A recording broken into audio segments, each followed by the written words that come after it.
अस्सलाम वालेकुम students, hopefully you are fine. आज का हमारा टॉपिक है कॉन्ट्रैक्ट इन इस्लामिक लॉ। ठीक है, इस्लामिक लॉ ऑफ कॉन्ट्रैक्ट ये बहुत ज़्यादा इंपॉर्टेंट टॉपिक है और ये इस्लामिक जूरिस्प्रूडेंस में काफ़ी दफ़ा पूछा जा चुका है और बहुत ज़्यादा इंपॉर्टेंट है।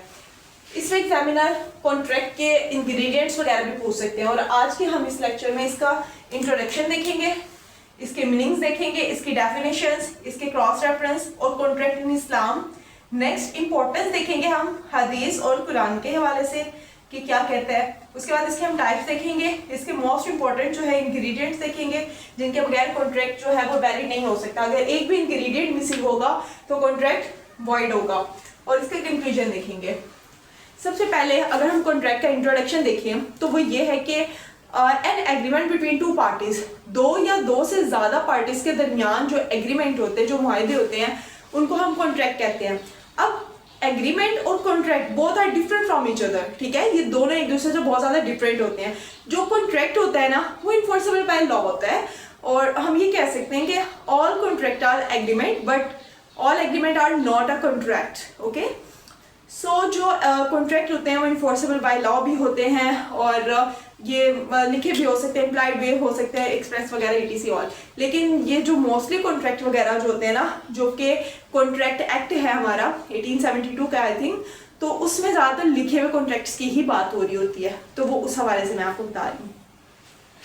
अब ये जो कॉन्ट्रैक्ट होते हैं ये डिफरेंट तरह के हो सकते हैं। ठीक है, लाइक ये बिजनेस के रिलेटेड हो सकते हैं या फिर किसी भी ट्रेड तजारत वगैरह, ये सारे तरीकों के कॉन्ट्रैक्ट वगैरह हो सकते हैं। लाइक और निकाह देख लें, मैरिज भी एक कॉन्ट्रैक्ट है। ठीक है, इस तरह के होते हैं। अब इसकी हम इस वीडियो में कुछ इंग्रेडिएंट्स पढ़ेंगे और इन इंग्रेडिएंट्स की कंडीशन वगैरह भी पढ़ेंगे। ठीक है, वो इस तरह से कि अगर एक भी इंग्रेडिएंट अगर मिसिंग होगा ना तो वो कॉन्ट्रैक्ट वैलिड नहीं होगा, वो वॉइड होगा या फिर वॉइडेबल होगा।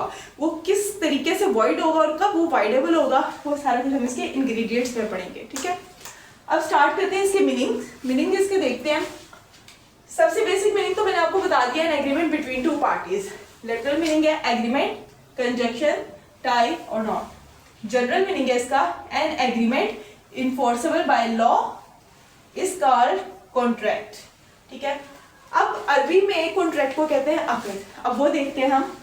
अच्छा, अब अरबिक में कॉन्ट्रैक्ट जो है वो जाहिर करता है वर्ड अकद रेफर करता है कॉन्ट्रैक्ट को इन इस्लाम। अब लाइक अगर तो मैरिज का कॉन्ट्रैक्ट है ना, मैरिज कॉन्ट्रैक्ट में कहेंगे अकदल निकाह, और सेल के कॉन्ट्रैक्ट में कह सकते हैं हम अकदल बाय, लीज के कॉन्ट्रैक्ट में अकदल अजर। तो ये इस तरह यूज होता है। ओके, नेक्स्ट इसकी हम डेफिनेशन देखते हैं कॉन्ट्रैक्ट की। अकद इज अ स्टेटमेंट, कि अकद एक स्टेटमेंट है, कॉन्ट्रैक्ट एक स्टेटमेंट है जो कि इफेक्ट, जो असर डालता है किस पर, लीगल बाइंडिंग पर।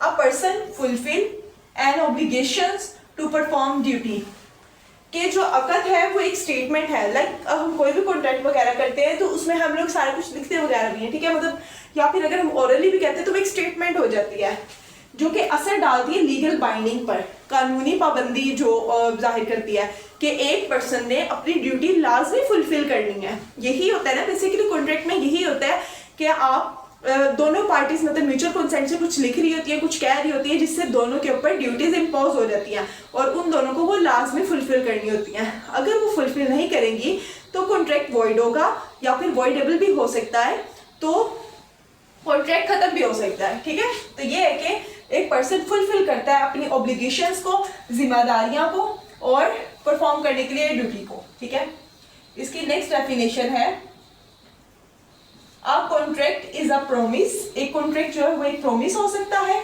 और एक एग्रीमेंट होता है बिटवीन टू और मोर पार्टी, दो या फिर दो से ज्यादा पार्टीज के दरमियान, with mutual consent. Mutual consent से यानी कि बाहमी कंसेंट से, दोनों की रजामंदी से। एंड इन्फोर्सेबल बाय लॉ, और वो इन्फोर्सेबल बाय लॉ भी होना चाहिए जो एग्रीमेंट है। ठीक है, अब इसका हम क्रॉस रेफरेंस देखते हैं। अब कॉन्ट्रैक्ट का क्रॉस रेफरेंस है। क्रॉस रेफरेंस में हम क्या लिखेंगे, कॉन्ट्रैक्ट एक्ट है 1872 का। ठीक है, ये हम लिखेंगे इसके क्रॉस रेफरेंस में। अब ये जो कॉन्ट्रैक्ट एक्ट है ना, ये इंडिया में भी है और पाकिस्तान में भी है। मतलब दोनों कंट्रीज ने अडॉप्ट किया हुआ है और ये बेसिकली इंग्लिश का है।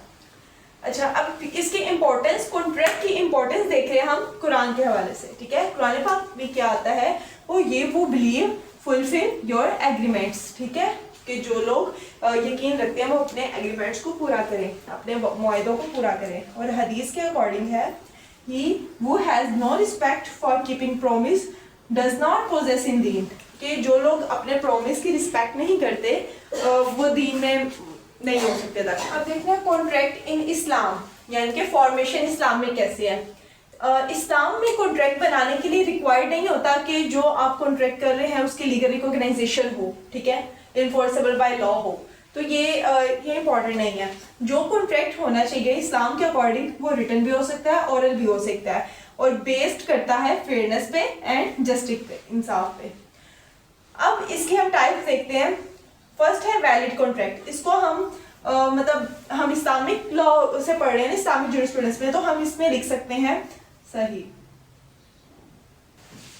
सही कॉन्ट्रैक्ट। नेक्स्ट है वॉइड कॉन्ट्रैक्ट। वॉइड कॉन्ट्रैक्ट में हम लिख सकते हैं बातिल, ठीक है, बातिल कॉन्ट्रैक्ट। और थर्ड वॉइडेबल कॉन्ट्रैक्ट को हम कहते हैं फासिद। मतलब इस्लामिक वे से ये वाली टर्म्स यूज करते हैं हम। वैसे अगर देखा जाए तो वैलिड, वॉइड और वॉइडेबल होते हैं। अब देखिए इसमें ये टाइप में क्या है। सबसे पहले आता है वैलिड कॉन्ट्रैक्ट। वैलिड कॉन्ट्रैक्ट्स वो होते हैं जिसमें एक कॉन्ट्रैक्ट जब होता है उसके सारे इंग्रेडिएंट्स वगैरह ठीक हो। हम इंग्रेडिएंट्स पढ़ेंगे, जैसे जैसे मैं पढ़ेंगे उसके साथ साथ मैं बता दूंगी अगर ये वाला मिसिंग होगा तो किस कैटेगरी में जाएगा हमारा कॉन्ट्रैक्ट। वैलिड कॉन्ट्रैक्ट हमेशा ठीक होता है, उसमें सारे इंग्रेडिएंट्स होते हैं, जो भी शराइत, जो भी कंडीशंस होती हैं वो होती हैं, और फिर वो पीसफुली जो है कॉन्ट्रैक्ट फुलफिल हो जाता है, ठीक है, ये होता है valid contract. Void contract, void contract ऐसे कॉन्ट्रैक्ट होते हैं जो कि ठीक नहीं होते, जो कि अगेंस्ट बाय लॉ भी होते हैं। वैलिड तो जो है अकॉर्डिंग टू इस्लाम होते हैं ना, लेकिन वॉइड अगेंस्ट होते हैं इस्लाम के। हम इसमें कह सकते हैं वॉइड कॉन्ट्रैक्ट लाइक एक कंपनी दूसरी कंपनी से या फिर कोई पर्सन भी दूसरे पर्सन से एक एग्रीमेंट कर रहा है बेस्ड ऑन अल्कोहल। हम जानते हैं अल्कोहल जो है वो इस्लाम में हराम है, तो इस तरह के जो कॉन्ट्रैक्ट होते हैं वो वॉइड होते हैं। इसमें हम कह सकते हैं इसमें ये भी कॉन्ट्रैक्ट आ सकते हैं लाइक के किसी बंदे का कत्ल करना या फिर उसको नुकसान पहुंचाना, इस तरह की जितनी भी एक्टिविटीज होती हैं, जितने भी काम वगैरह होते हैं, वो वाले सारे वॉइड कॉन्ट्रैक्ट में आते हैं। थर्ड पे आता है वॉइडेबल कॉन्ट्रैक्ट। वॉइडेबल कॉन्ट्रैक्ट ऐसे कॉन्ट्रैक्ट्स होते हैं जो कि मतलब वैलिड तो होते हैं, लेकिन उसमें एक ना कोई जो इंग्रेडिएंट होता है वो मिसिंग होता है, जिसकी वजह से वो वॉइडेबल हो जाते हैं, लाइक मिसरिप्रेजेंटेशन, फ्रॉड वगैरह। अब फॉर एग्जांपल ये देखिए, इससे समझते हैं कि ब्लैक कलर का मार्कर है, ठीक है, मैंने किसी के साथ एग्रीमेंट किया है कि ना उसको मार्कर चाहिए था ब्लू कलर का, लेकिन मैं उसको ब्लैक कलर का मार्कर भेज देती हूँ। इंटेंशनली भी हो सकता है और अनइंटेंशनली भी हो सकता है, ठीक है। अगर इंटेंशनली भेज रही हूँ तो फ्रॉड में आ जाएगा ना।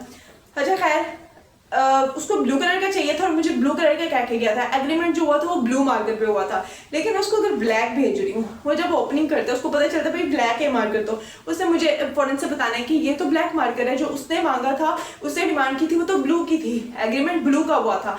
अब मैं उसको कहूंगी आप अपना वो मार्कर मुझे दे दो और मैं आपको ब्लू दे दूंगी। तो इस तरह से जो एग्रीमेंट्स होते हैं कि देखिए ना, अब मैंने उससे ब्लैक लेके दोबारा ब्लू दे दिया, मतलब कॉन्ट्रैक्ट का फुलफिल हो गया ठीक तरह से। तो इस तरह के कॉन्ट्रैक्ट्स को हम वॉइडेबल कॉन्ट्रैक्ट कहते हैं, जिसमें कोई ना कोई चीज मिसिंग हो और बाद में उसको फुलफिल करने से वो वैलिड बन जाते हैं कॉन्ट्रैक्ट, ठीक है। इसी तरह से ये निकाह वगैरह के जो कॉन्ट्रैक्ट होते हैं उसमें भी जो शहादत वगैरह होती है और गवाही वगैरह देना और डावर वगैरह की चीजें, ये सारी भी अगर एक कोई मिसिंग हो तो उसको मतलब वॉइडेबल होगा वो, और अगर हम उसको पूरा कर ले तो वो फिर वैलिड बन जाता है। तो ये हर कॉन्ट्रैक्ट में ऐसा होता है, ठीक है। अब हम इसके इंग्रेडिएंट्स देखते हैं जो कि मोस्ट इंपॉर्टेंट है। अब हम इसके इंग्रेडिएंट्स देखते हैं, ठीक है, इंग्रेडिएंट्स या फिर एसेंशियल ऑफ कॉन्ट्रैक्ट। सबसे फर्स्ट पे आता है ऑफर, यानी कि अजाब, ठीक है। ये अरेबिक टर्म्स में इधर लिख रही हूँ ब्लैक मार्कर से, ठीक है।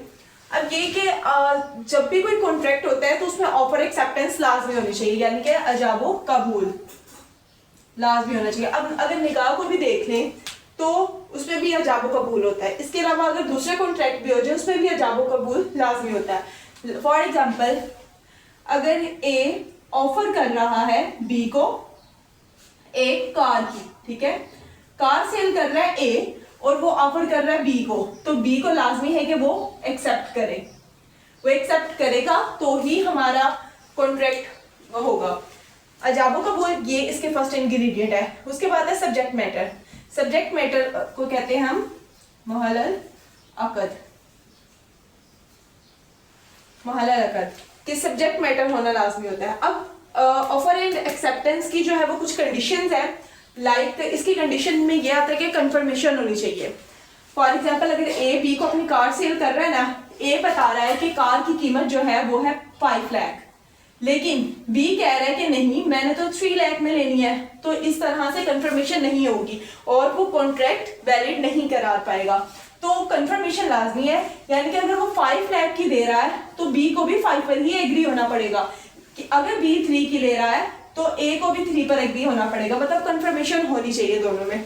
इसके बाद ये कि जो एक्सेप्टेंस है ना, acceptance should be before the termination of offer, यानी कि ऑफर के खत्म होने से पहले पहले आप लोगों ने एक्सेप्ट उसको लाजमी करना है, वरना फिर वो रिवोक भी कर सकते हैं, अपनी जो ऑफर है उसको खत्म भी कर सकते हैं। इसके बाद इसकी थर्ड जो आगे कंडीशन वो ये है कि सेम टाइम में होना चाहिए। लाइक अगर मैं अभी कोई चीज़ सेल कर रही हूँ या फिर ए कार को सेल आउट कर रहा है, अभी मैं बता रही हूँ उसको, तो फिर नेक्स्ट पर्सन को चाहिए बी को कि वो अभी अगर उसने लेनी है तो वो अभी ही बताए। ये नहीं है कि आज मैं उसको कह रही हूँ वो मुझे कल रिस्पॉन्स कर रहे हैं, जब तक मैं किसी और को भी सेल आउट कर सकती हूँ, ठीक है। तो वो ये है कि सेम सेशन में जो है ऑफर एंड एक्सेप्टेंस होनी चाहिए। नेक्स्ट आता है, अच्छा अब इसकी जो ऑफर एक्सेप्टेंस है ना, एक्सेप्टेंस कैन बी इम्प्लाइड भी हो सकती है, एक्सप्रेस भी हो सकती है, रिटन भी हो सकती है, ओके। सब्जेक्ट मैटर मुहल्लल अक़द, इसमें सब्जेक्ट मैटर ये होता है, लाइक इसमें जो है ना सब्जेक्ट मैटर हमारा है कार, ठीक है। सब्जेक्ट मैटर कोई चीज़ हो सकती है जिसकी बेस पे कॉन्ट्रैक्ट हो रहा है, जिसके लिए कॉन्ट्रैक्ट किया जा रहा है। लाइक अगर आप अपने बिजनेस के लिए कर रहे हैं या फिर किसी कंपनी वगैरह, कोई मेडिसिन वगैरह, किसी भी चीज़ का कॉन्ट्रैक्ट कर रहे हैं, ठीक है, तो जो चीज़ है जिसके लिए कॉन्ट्रैक्ट किया जा रहा है, कार होगी, मेडिसिन होगी, तो वो सब्जेक्ट मैटर में आएगा। सब्जेक्ट मैटर की भी कुछ कंडीशंस है कि ये कि सबसे फर्स्ट कंडीशन इसकी एग्जिस्टेंस होना चाहिए। लाइक अगर कोई कॉन्ट्रैक्ट, मैं अगर कॉन्ट्रैक्ट कर रही हूँ किसी के साथ, तो मौजूदा हाल में वो मेडिसिन होनी चाहिए मौजूद मेरे पास, या फिर वो कार जो कि मैं सेल कर रही हूँ वो मौजूद होनी चाहिए उस टाइम पे जब मैं वो ऑफर कर रही हूँ, ठीक है। और जो सब्जेक्ट मैटर है उसके बारे में नॉलेज होनी चाहिए दोनों पार्टीज को। लाइक अगर मेरी कार का इंजन खराब है या उसके टायर वगैरह चेंज होने वाले हैं, तो वो दोनों पार्टीज को पता होना चाहिए। फ्रॉड वगैरह नहीं होना चाहिए, दोनों पार्टीज को उसके बारे में सारी चीज़ें पता होनी चाहिए जो कि ज़रूरी है। अगर तो कोई डिफेक्ट वगैरह निकल जाता है, मतलब अगर इंजन खराब है और मैं उसको नहीं बताती कि वो खराब है, तो वो सारा कुछ फ्रॉड में आ जाता है, जो कि इनवैलिड होगा फिर कॉन्ट्रैक्ट। अच्छा, थर्ड इसके इंग्रेडिएंट है पार्टीज। इसमें 2 या फिर 2 से ज़्यादा पार्टीज हो सकती हैं, 2 से ज़्यादा जितनी भी हो सकती हैं। नेक्स्ट है कि लीगल कॉन्ट्रैक्ट होना चाहिए। कॉन्ट्रैक्ट उन चीज़ों का होना चाहिए जो लीगली जो है अलो है हमें, जो इस्लाम की तरफ से भी अलो है हमें। अब हम ऐसा नहीं कर सकते कि किसी नारकोटिक्स या फिर अल्कोहल वगैरह का हम जो है कॉन्ट्रैक्ट वगैरह कर लें, जो कि अगेंस्ट द लॉ है और अगेंस्ट द शरिया भी है, शरीयत के भी खिलाफ है ये। तो हम उन चीज़ों का नहीं कर सकते जो शरीयत वगैरह के अगेंस्ट हो। हमें जो भी करना है लीगल कॉन्ट्रैक्ट करने हैं ऑलवेज। नेक्स्ट है कैपेसिटी ऑफ पार्टीज। अच्छा, जो मैंने आप लोगों को क्रॉस रेफरेंस बताया था ना कि कॉन्ट्रैक्ट एक्ट 1872, उसकी है सेक्शन, उसकी सेक्शन 11 है जिसके अंदर कैपेसिटी ऑफ पार्टीज के अबाउट बताया गया, जिसमें बताया गया है कि जो पर्सन है ना वो मस्ट बी 18 अबव होना चाहिए, मतलब मेजर होना चाहिए और साउंड माइंड होना चाहिए,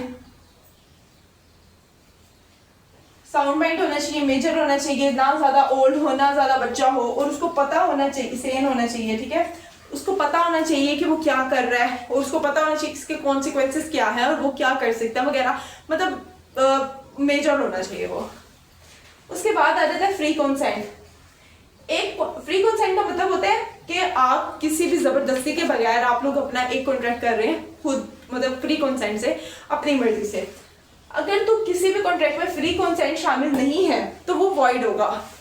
लाइक अगर किसी भी कॉन्ट्रैक्ट में एक मिनट ये लिख दो जरा, सेक्शन 11। अच्छा, किसी भी कॉन्ट्रैक्ट में अगर मिस्टेक है या फिर कोई फ्रॉड है या फिर अनड्यू इन्फ्लुएंस है, तो इस तरह की जितने भी चीजें अगर होंगी कॉन्ट्रैक्ट में तो वो वैलिड नहीं होगा। हमेशा कॉन्ट्रैक्ट जो होगा फ्री कंसेंट से होगा और म्यूचुअल कंसेंट से होगा।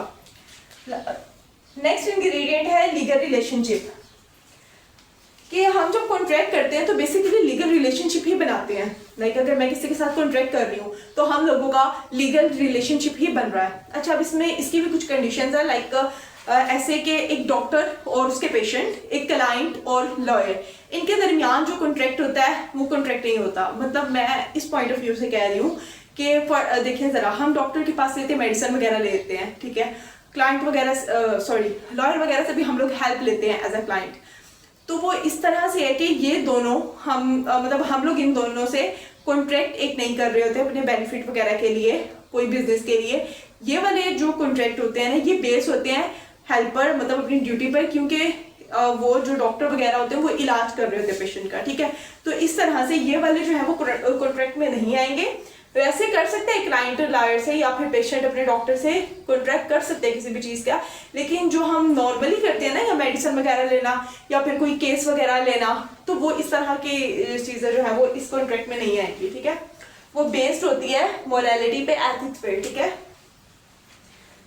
नेक्स्ट है पॉसिबिलिटी ऑफ परफॉर्मेंस। अब ये है कि आप जो कर रहे हैं, मतलब जो कॉन्ट्रैक्ट है उसमें पॉसिबल होने चाहिए परफॉर्मेंस। अब ऐसा नहीं है कि मैं आपसे कॉन्ट्रैक्ट कर लूँ अब ऐसे नहीं कि मैं आपसे कॉन्ट्रैक्ट कर लूँ कि मैं आसमान से तारे तोड़ के लाऊंगी वगैरह वगैरह, तो इस तरह के नहीं होने चाहिए।